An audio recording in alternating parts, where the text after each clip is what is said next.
நேற்றுக்கு மீதி வந்த சப்பாத்தியில் இன்றைக்கி டிஃபனே முடிச்சாச்சு. இதுக்கு முன்னாடி கொத்து சப்பாத்தி சாப்பிட்ருக்கீங்க அப்படின்னா மறக்காமல் கமெண்ட்ஸில் சொல்லுங்கள். ஹாய் ஆல், எல்லோரும் எப்படி இருக்கீங்க? Welcome back to my channel. இன்றைக்கி நீங்கள் பார்க்க போகிற ஈஸி அண்ட் சிம்பிளான ரெசிபி தான் கொத்து சப்பாத்தி. மீதி வந்த சப்பாத்தி இருந்துச்சு அப்படின்னா அது வேஸ்ட் பண்ணாதீங்க, இந்த மாதிரி செஞ்சு சாப்பிடுங்க. உங்களுக்கு ஒரு சூப்பரான அட்டகாசமான டிஃபனாக மாறும்.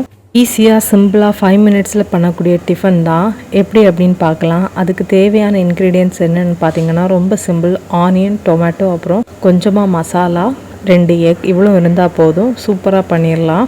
முதல்ல சப்பாத்தியை இந்த மாதிரி நீளமாக கட் பண்ணிக்கோங்க. அதுக்கப்புறம் உங்களுக்கு எப்படினாலும் நீங்கள் குட்டி குட்டியாக கட் பண்ணிக்கணும். அப்போ தான் அது லைட்டாக குக் ஆகும். அந்த எக்கில் குக் ஆகி வர்றதுக்காக தான் இந்த மாதிரி குட்டி குட்டியாக கட் பண்ணுறோம். நான் இன்றைக்கி கத்தியினால் கட் பண்ணுறேன். உங்களுக்கு எது கம்ஃபர்டபுளாக இருக்கோ அந்த மாதிரி கட் பண்ணிக்கோங்க. இல்லைனா கை வச்சே பிச்சு போட்டுக்கோங்க. அது உங்களோட விஷ் தான். இந்த கொத்து சப்பாத்தியே நிறைய வேரியேஷன்ஸில் பண்ண முடியும். வெஜ்ஜாக இருந்துச்சு அப்படின்னா வெஜிடபிள் ஏதாவது ஆட் பண்ணலாம். கேப்சிகம் ஆட் பண்ணால் நல்லாயிருக்கும். நான்வெஜ் போகிறீங்க அப்படின்னா சிக்கன் ஃப்ரை ஆட் பண்ணால் நல்லாயிருக்கும். இல்லைன்னா பன்னீர் போகிறீங்க அப்படின்னா பன்னீர் ஆட் பண்ணாலும் நல்லாயிருக்கும். இந்த மாதிரி ஏதாவது வெரைட்டியும் இதில் ட்ரை பண்ணலாம். பட் இன்றைக்கி நான் ரொம்ப பேசிக்கான கொத்து சப்பாத்தி தான் பண்ண போகிறேன். இந்த மாதிரி குட்டி ஸ்கொயர் ஷேப்பில் கட் பண்ணுற நான் எக்கு கூடயும் மசாலா கூடயும் சேரும். அதுக்காக தான் கொஞ்சம் மினிமம் சைஸில் கட் பண்ணி எடுத்துக்கிட்டேன். இப்போ இதுக்கு தேவையான காய்கறிகள் எல்லாம் கட் பண்ணிக்கலாம். ஆனியன், டொமேட்டோ, அப்புறம் ஒரு பச்சை மிளகா, இவ்வளோ தான் நான் ஆட் பண்ண போகிறேன். வேறு எதுவுமே ஆட் பண்ண போகிறதில்ல. கூடவே 2 எக், அவ்வளோதான். ஆயில் சேர்த்துக்கலாம். கடுகும் ஆப்ஷனல் தான். ஜிஞ்சர் கார்லிக் பேஸ்ட்டு வேணும்னா ஆட் பண்ணிக்க, ஃப்ளேவர் பிடிக்கும் அப்படின்னா. குழந்தைங்க இருக்காங்க அப்படின்னா நீங்கள் ஸ்பைசஸ் எல்லாம் கொஞ்சம் கம்மியாகவே ஆட் பண்ணிக்கோங்க. நான் எப்போவுமே சால்ட்டு ஸ்பைசஸ் எல்லாமே மீடியமாக தான் ஆட் பண்ணிப்பேன். ரொம்ப காரம் சேர்த்துக்க மாட்டோம். இப்போ பச்சை மிளகு சேர்க்குறனால காரம் லைட்டாக சேர்த்துப்பேன். அப்போ அந்த 2 எக்கு சேர்க்குறனால ரொம்ப டேஸ்ட்டாக இருக்கும். கடுகு பொட்டினதுக்கப்புறமா கொஞ்சமாக ஆனியன் சேர்த்து அது கூட சால்ட்டு சேர்த்து கொஞ்சம் நேரம் வதக்கிக்கலாம். குக் பண்ணிகிட்டு இருக்கும்போதே மீன் வாங்கிட்டு வந்துட்டாங்க. ஸோ அதை தண்ணியில் போட்டுட்டு குக்கிங்காக கண்டினியூ பண்ணலாம் அப்படின்னு நினச்சேன். என்ன மீன் வாங்கிட்டு வந்திருக்காங்க பார்க்கலாம். இது ஒன்றும் இல்லை,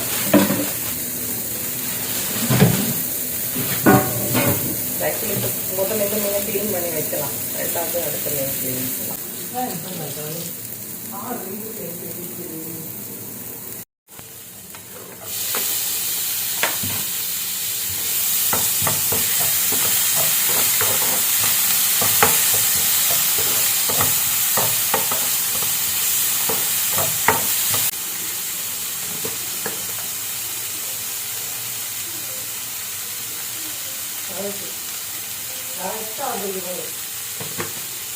ஆனியன் நல்லா வசங்கினதுக்கு அப்புறமா தக்காளி, பச்சை மிளகு ஆட் பண்ணிக்கிட்டேன். அதுக்கப்புறமா கொஞ்சமாக வத்தல் பொடி, அதுக்கப்புறம் கொஞ்சமாக வீட்டில் அரைச்ச இறைச்சி மசாலா, இது 2 ஆட் பண்ணி கொஞ்சம் நேரம் அந்த மசாலா பச்சை ஸ்மெல் போகிறது வரைக்குமே வசக்கிக்கோங்க. ப்ளஸ் ஒரு உள்ளி ஒரு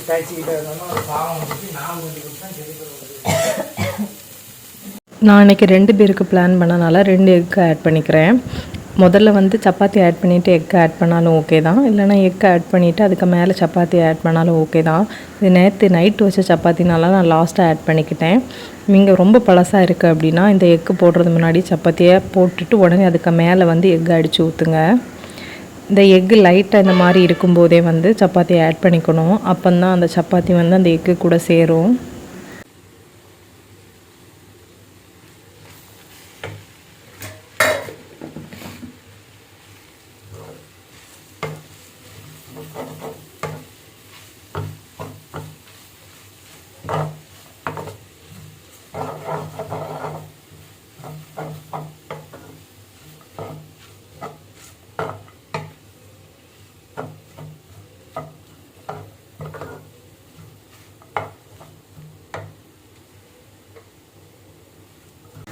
இந்த வீடியோ உங்களுக்கு பிடிச்சிருக்கும் அப்படின்னு நினைக்கிறேன். இந்த மாதிரி வீடியோஸுக்கு சேனலை சப்ஸ்கிரைப் பண்ணி வச்சுக்கோங்க. இன்னொரு வீடியோவில் சந்திக்கலாம். பாய்.